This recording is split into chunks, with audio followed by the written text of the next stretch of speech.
वसंत पंचमी निमित्त आज पंढरपूरमध्ये विठ्ठल आणि रुक्मिणीचा विवाह सोहळा पार पडला। लग्न सोहळ्यासाठी मंदिर फुलांनी एका राजवाड्याप्रमाणे सजवण्यात आलं होतं।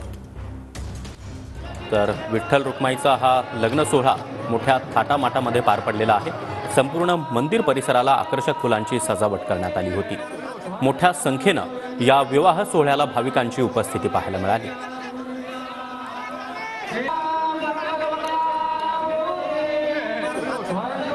वसंत पंचमीच्या मुहूर्तावरती विठ्ठल आणि रुक्मिणी मातेचा विवाह सोहळा आता संपन्न झालेला आहे। आपण बघू शकतो की अनेक महिला भाविकांनी खरंच आता इथं टेका धरलेला आपल्याला पाहायला मिळतो। प्रचंड असा उत्साह खरं तर आपल्याला इथं पाहायला मिळतो। राज्याच्या कानोकोपऱ्यातून महिला भाविक खरं तर आज विठ्ठलाच्या विवाह सोहळ्यासाठी आल्या होत्या।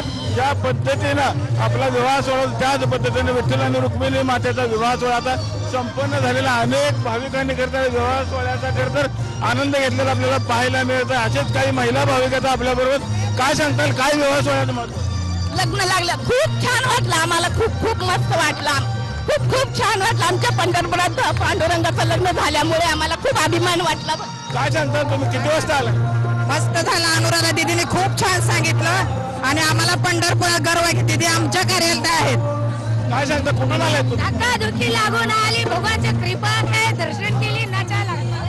हरे कृष्णा, बहुत अच्छा लगा हमको तो, लय छान वाटलं पंढरपुरात। मी पहिल्यांदा आलोय आम्ही पंढरपुरात लग्न बघायला।